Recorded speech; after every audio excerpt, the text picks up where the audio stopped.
Hello everyone, कैसे हैं आप सभी का आज के सेशन में एक बार फिर से स्वागत है। आज हम बात करेंगे नाबार्ड की, यानी कि national bank for agriculture and rural development bank के बारे में।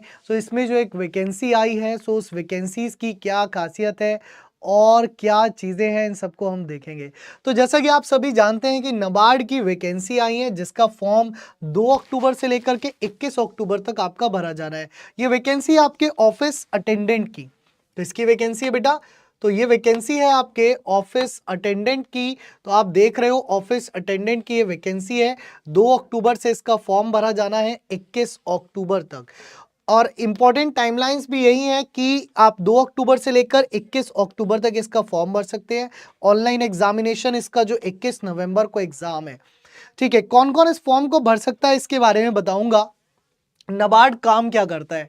नाबार्ड बेसिकली काम करता है जो एग्रीकल्चरल लैंड होता है या एग्रीकल्चर से रिलेटेड लोन होते हैं, उनको देख रेख करता है बहुत ज़्यादा, मतलब। और जो इनका रूरल डेवलपमेंट होता है उस पर ये जो है काम करता है। ठीक है, तो एलिजिबिलिटी, एजुकेशन क्वालिफिकेशन आपकी क्या होनी चाहिए? तो आपका जो एज है वो आपको 10th पास होना चाहिए।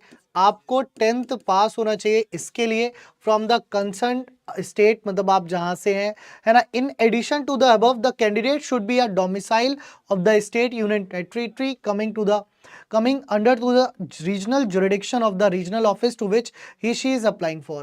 मतलब आप जिस स्टेट के लिए अप्लाई कर रहे हो, आप अपने स्टेट से करोगे बेसिकली, उसका आपका डोमिसाइल चाहिए। डोमिसाइल मतलब आपका निवास प्रमाण पत्र होना चाहिए। क्या होना चाहिए? निवास प्रमाण पत्र मांगा गया है इसमें। ठीक है, the candidate should be an under graduate age on इतने, and candidates processing graduation and higher education are not eligible to apply.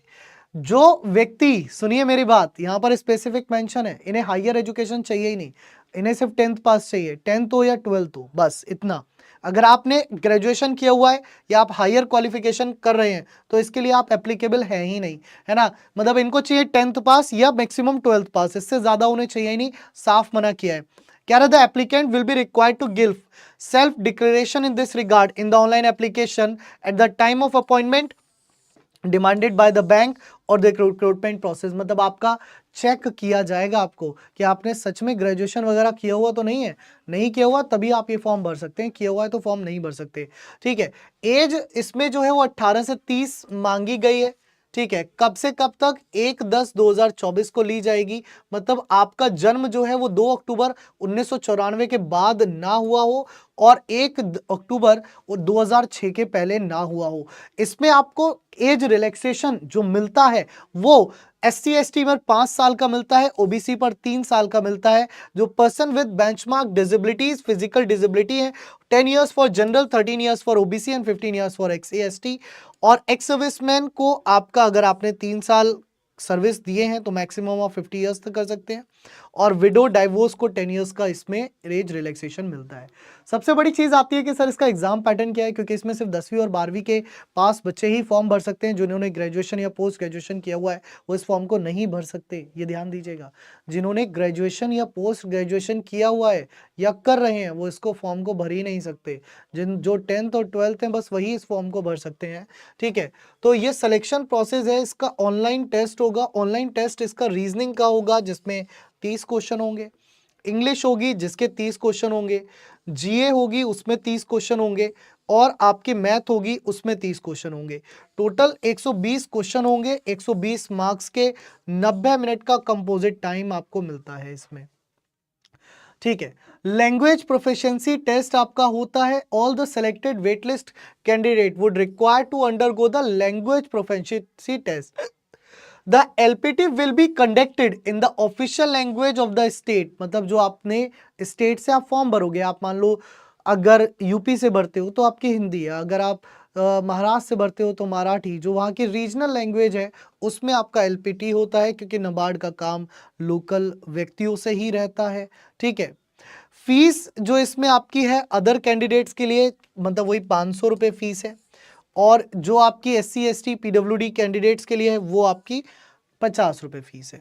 ठीक है, अगर यहाँ पर पे स्केल की मैं बात करूं तो अप्रोक्सीमेटली आपको जो सैलरी मिलेगी, सरकारी नौकरी है, कोई प्राइवेट तो है नहीं, ठीक है, तो आपको जो सैलरी मिलेगी वो आपका selected candidates will draw a starting basic pay of 10,940 per month in the scale of,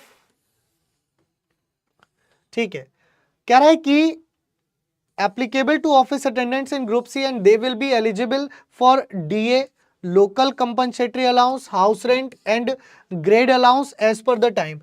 At present initial monthly gross emoluments are approximately 35,000. मतलब आपकी जो सैलरी बनेगी वो लगभग 35,000 के आसपास आपकी सैलरी बनेगी अगर आप नाबार्ड में ऑफिस अटेंडेंट सेलेक्ट होते हैं।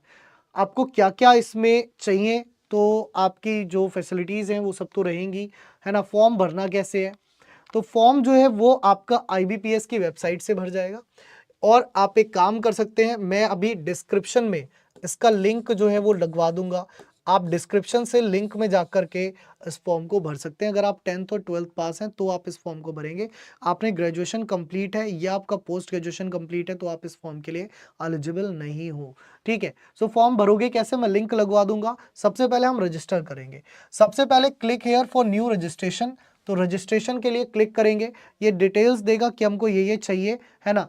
अब जैसे मान लीजिए आप बिहार से हैं तो आप बिहार से फॉर्म भरते हैं, तो बिहार आप अपनी स्टेट सेलेक्ट करेंगे। एग्जामिनेशन सेंटर मान लीजिए आप पटना सेलेक्ट करेंगे। कैटेगरी जो आपकी कैटेगरी है, फॉर एग्जांपल OBC। क्या आप फिजिकली हैंडीकैप हैं, यस तो यस और नो तो नो। अगर आप डिसेबिलिटी आपकी परमानेंट है, यस और नो तो नो, जो भी है। नहीं है तो इसे डायरेक्ट नो कर दीजिएगा, ठीक है।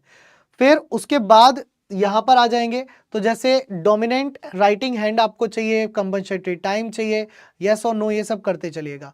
फिर यहां से आएंगे which religion you belong to, तो जो आपका रिलीजन हो वो आप सेलेक्ट कर लीजिएगा। माइनॉरिटी कम्युनिटी से हो, यस और नो, तो वो सेलेक्ट कर लीजिएगा। कास्ट सर्टिफिकेट आपका है, यस और नो जो भी है।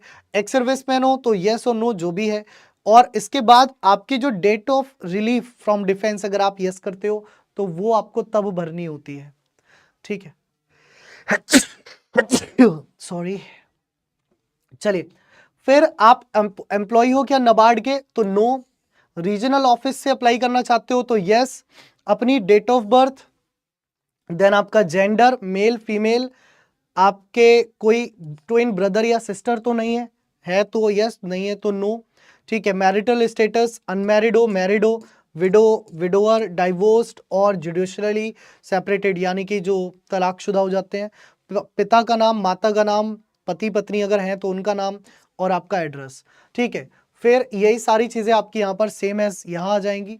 फिर उसके बाद आपसे यहाँ पर क्वालिफिकेशन मांगेगा, आपसे 10th की क्वालिफिकेशन, डेट ऑफ पासिंग, कितने मार्क्स हैं, आपका ग्रेड, 12th की क्वालिफिकेशन, डेट ऑफ पासिंग, ये बस ये दो ही भरना। अगर ज़्यादा है भी तो उन्हें छिपा लेना, क्योंकि मांगा नहीं गया है ग्रेजुएशन, बाद में भी पकड़े गए तो बाहर कर दिए जाओगे, ये भी बता देता हूँ मैं, ठीक है। तो आपने अपने स्टेट से 10th किया है, हाँ या ना। आप अंडर ग्रेजुएट हो, मतलब अभी आपका ग्रेजुएशन पूरा नहीं हुआ है, इस पे यस करना है, नो कर दोगे तो फॉर्म भरेगा ही नहीं, है ना। डू यू हैव 10th और 12th standard marksheet certificate indicating official language as one of the subject, yes कर देना, ठीक है। Do you professionally, do you have proficiency in the language of the state, yes कर देना, ठीक है। इन सब पे यस कर देना। फिर उसके बाद आपके पास कोई वर्क एक्सपीरियंस है, नहीं है, छोड़ देना। लैंग्वेज में आपकी एक तो इंग्लिश डाल देना, और एक जो आपकी रीजनल है, हिंदी मराठी जो भी हो वो भर देना, ठीक है। सो आपके पास ये पूरा फॉर्म आ जाएगा इस तरीके से, और ये फॉर्म जब आप सबमिट करोगे सो पेमेंट का ऑप्शन आएगा, आपको 590 रुपीज़ का जो पेमेंट करना है वो आप पेमेंट करोगे। पेमेंट करने के बाद ये फॉर्म आपका कंप्लीट जो है वो भर जाएगा, ठीक है। तो नाबार्ड की आप तैयारी आप कर ही रहे हैं तो तैयारी आप करिए। बाकी कोई भी अगर आप यूपी एग्ज़ाम से रिलेटेड तैयारी करना चाहते हैं सो हमारे साथ आप यूपी एग्ज़ाम से रिलेटेड कोई भी तैयारी करने के लिए यूपी का जो महापैक है वो भी आप ले सकते हैं। तो यूपी एग्ज़ाम्स वाला आपके साथ हमेशा आपकी तैयारी को बेहतर बनाने के लिए रहता ही है, ठीक है। चलिए, so thank you guys, thanks a lot, thank you everyone. मिलेंगे सेशंस में, तब तक के लिए टेक केयर।